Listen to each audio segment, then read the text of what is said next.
What's up, YouTube? Welcome to Crybaby Hill, the biggest and most interesting main event in crit racing in the United States, Tulsa, Oklahoma. I wish I could convey the sights and smells of Crybaby Hill to you via video format, but that's not possible. You can see the skies in Tulsa, Oklahoma on this day. A little overcast, and there was the threat of rain from the very beginning. So knowing that that was a possibility, I took a little bit of tire pressure out.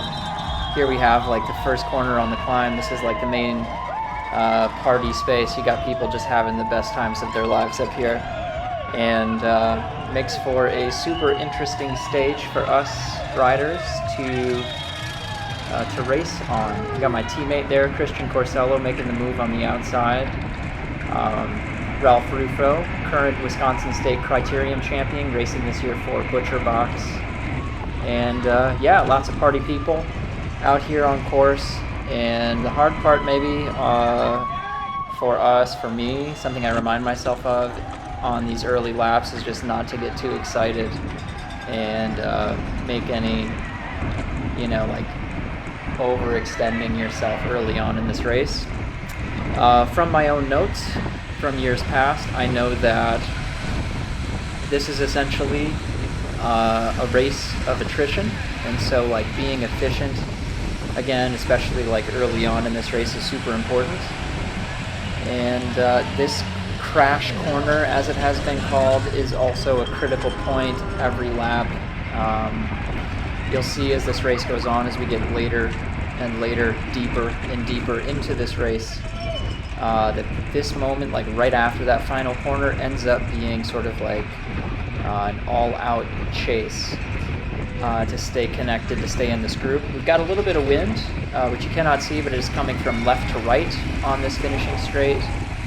I thought it was going to be a bit of a tailwind, which can make that this section of the course more difficult. Whereas if it's a headwind, like the impetus for those on the front to continue at a super high rate is not as high. There's a headwind there. The group has a tendency to kind of bunch up, as you can see we are doing here. But yeah, keeping my heart rate in check, keeping my power in check in these early laps. And if I'm not mistaken, I think this guy to my immediate right here, is that Brody McDonald? I don't know. I think that if that was, he is the eventual winner. Spoiler alert. We've got a Michael Garrison with his resplendent off-white bib shorts. He is going to, in typical Michael Garrison fashion, like go off the front. Maybe in untypical Michael Garrison fashion, he's like taking beer hand-ups and just having the time of his life during today's race. But yeah, I am going to skip ahead, and we'll take a look at some of what I consider to be the critical moments that occur throughout this race.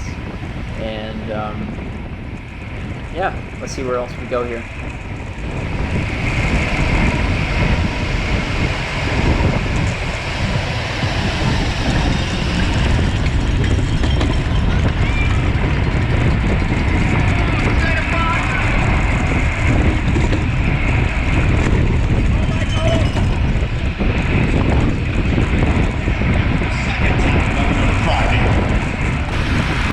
Okay, so I didn't skip too far ahead, but I want to show you this move here on this downhill, kind of moving up on the inside.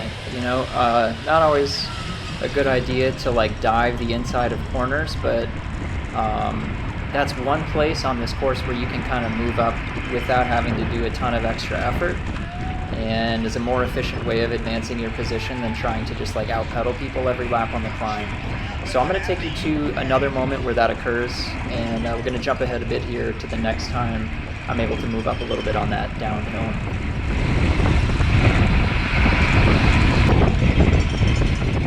Okay, so we've jumped ahead a bit again here, and I misled you a bit into believing that I was going to show you moving up on the inside line coming into that final corner.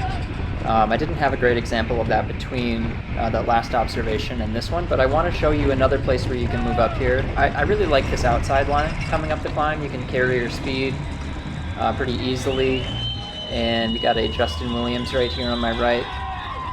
Trying to stay seated as much as possible. Again, for me, this race is all about attrition and being efficient as you can be throughout. So, gonna pass another guy here on the left. I think that was Cesar Marte.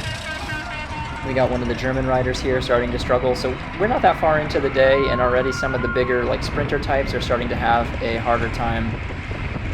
But this is another little moment here. So we got a little downhill. I'm just gonna stay on the gas, nothing crazy. And making a huge amount of positions up here. And coming on the inside of this corner is a move that I like. Sometimes you'll see guys just getting chopped there big time, but this type of effort that you see this biker's rider doing, standing up, sprinting out of that corner, that's exactly what you want to try to avoid. You're doing that every lap over the course of many, many laps means that you will have much less left in the tank at the end of the day. Another little thing you can do for efficiency, I'm leaving a bit of a gap to this rider in front of me, and I'm just going to try and come into this corner and let my momentum kind of close that gap by the end of the corner. So giving yourself a little bit of space rather than staying right on the wheel, but now we are having to do 900 watts out of that corner to get reattached. So kind of a double-edged sword there. But yeah, let's see what else happens as this race continues on.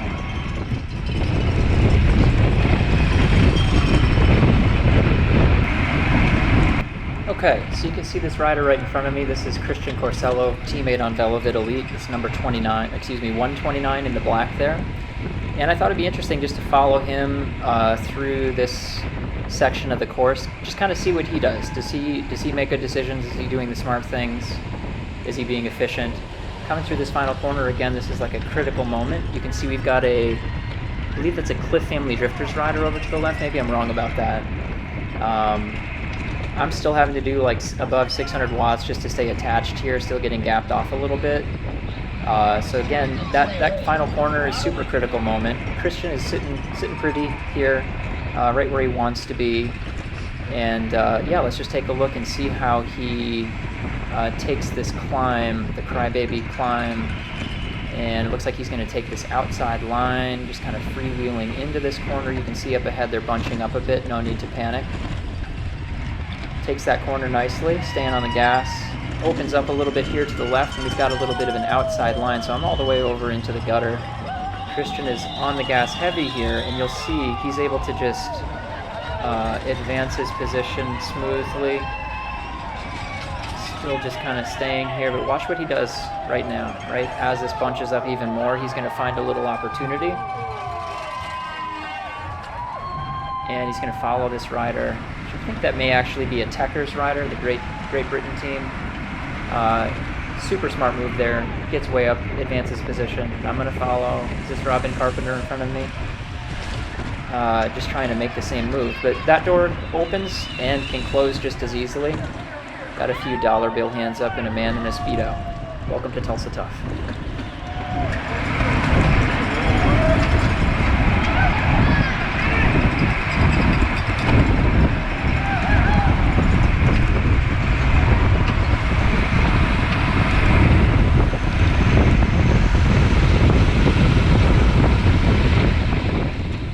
Okay, so I've been trying to tell you guys how you take this final corner. This is me not taking this final corner very well. You can see I'm not far away from this dude's wheel in front of me. It's a Cliff Family Drifters rider. I'm doing 900 watts, 850 watts, getting gapped big time, having to stay on the gas, 34 miles an hour on the flat. And these are like the 1,000 cuts, right? This is the type of thing that you want to avoid at all costs. I know that my power now is not that high, but I'm still not really in the draft. And so doing this over and over again over the course of a day is how you lose races, essentially. So like that's a bit of a mistake as far as I can see in my own behavior. I know that I got reconnected here, but if at all possible, this is something that I learned too. If you're up near the front, that final corner and transition into the flat is so much smoother. Huge advantage, but of course everyone wants to be in front, and you got to work a little harder sometimes to get there. But as the saying goes, spend a dime and save a dollar. There are moments here where I wish I would have been more willing to burn a few matches to save a few matches later.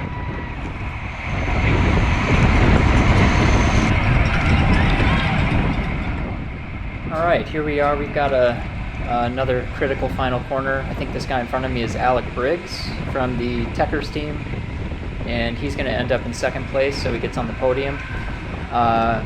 We got tons of space here. You'll see Lucas Bourgoin, current pro Criterium national champ, and I ended up kind of taking that corner terribly because of the position that I was in next to him, and I'm on the outside here. I'm not really trying to eat this wind on the finishing straight, and so I'm going to come back up around these guys and just get back into the position that I was in essentially coming into that final corner.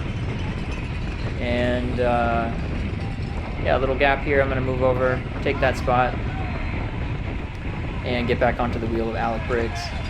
I think that we got Christian Corsello again here. We got No Socks. A lot of interesting riders out here on Crybaby Hill, and yeah, I'm going to move up a little bit here on the wheel on the outside. This is my spot. Every lap you got the referees doing their thing.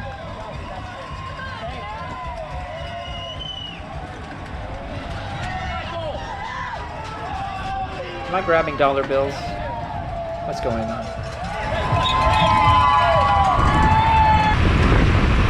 Alright, so we've skipped ahead. This is a very critical moment for my race. So we're coming into this climb, and you're going to see me take a sort of hot line on the outside and advance my position all the way to the front of the group. So watch what I do here. Nothing crazy in terms of power, just finding a little gap, finding an opportunity. Road opens up. I'm going to move over here to the left. And I'm going to put some watts down, trying to get around these dudes. We got this guy up here struggling, just slogging on the pedals, and he's going to basically close the door on me. Had some choice words for him there, but we're at the front, and for me, looking back at this moment, like, I wish I would have just chilled. I didn't need to try and bridge up to this small group after getting to the front. I'm at 184 beats per minute. So I'm going to stay on the gas and try to get to this small group that is broken away, but we're basically at the front of the main peloton right now, or off the front of the main peloton. And as you'll see, I'm not able to like bridge up to this group, and instead I get kind of countered in my half failed attempt. Now I'm up at 190 beats per minute. Like, this was not the move for me. Alec Briggs doing the standing up move, getting up to that little group ahead that maybe looks dangerous, I don't know. But yeah, if there was anything that I would have gone back and changed about the way that I played my cards in this one, like when I had that door close on me on the outside, I wish I would have just chilled. And instead I got pretty close to the sun there in terms of my own limitations, and here I am getting gapped, like still having to stay on the gas anyways. I'm going to come over all the way to the right-hand side of the road here and just let other guys sew this back up if they wish. For the field crew.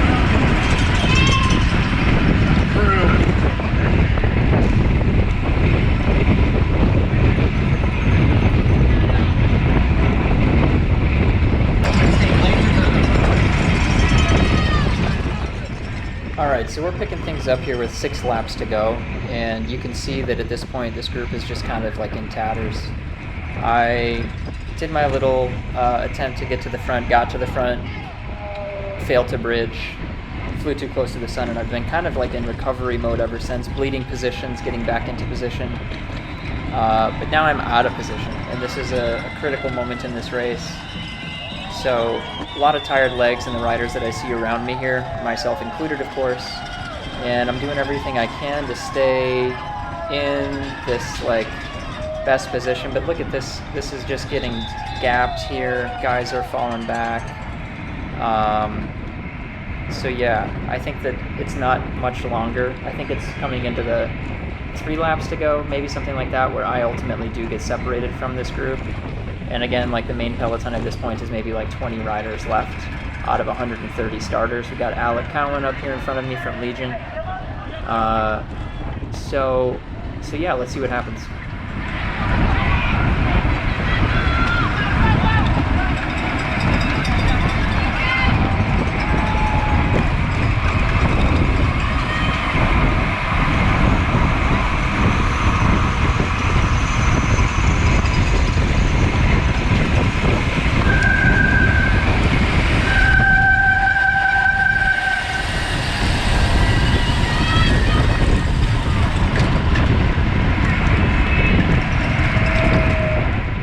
bad corner there. If you paid attention, you could see that I took that inside line. I didn't have to do a crazy effort out of that corner, but I think in part that's the result of the guys in the front not absolutely drilling it. I think we're actually right now at 5 laps to go. So I'm doing okay here. I'm not doing a lot of watts, getting a little bit of recovery time in before we hit this climb the next time, and so yeah, not a terrible final corner there for me, but you can see the front of the race, a little strung out near the front, but it is going to bunch up here, I think, again, before it finally snaps.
Okay, so as you can see, I think the rain has started at this point. We got some water on the camera lens coming through the start-finish there. We are at 4 laps to go, and I am in a kind of bad position. Not terrible, but if you heard, I think that was Frankie and Drew on the mic. Luke Fetzer has taken the front. I also think, I'm not sure, but I think Michael Garrison and Robin Carpenter are off the front here. So Luke Fetzer is going to do what Luke Fetzer does for his cadence cyclery team, and he's going to sew these things back together for his sprinter, Lucas Bourgogne. Got other riders just falling off. Got this rider in front of me just doing everything he can to stay attached, myself included. And I don't think that the pace comes off. In fact, I think that this is when I'm basically at that critical moment here where, like, I'm on the cutting edge, right, the chopping block. This is where guys are starting to get dropped. You see I'm closing the gap to the guy in front of me, who's closing the gap to the guy in front of him, and we're all getting gapped from the main group at this point. So I need to double down. Let's see if I actually do that, or if I just, I need to get up there. Critical moment.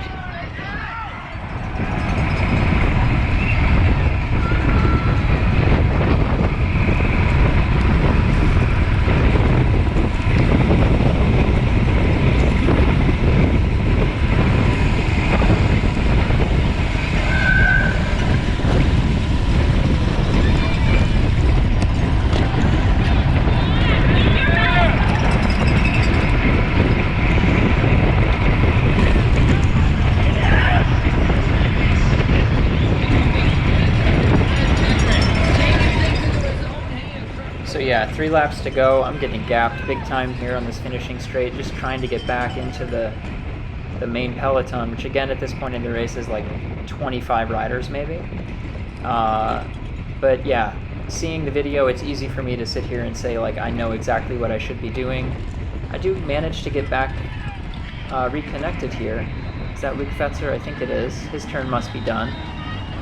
And yeah, back up to 750 watts on this climb. And let's see if I'm able to get all the way back onto this group.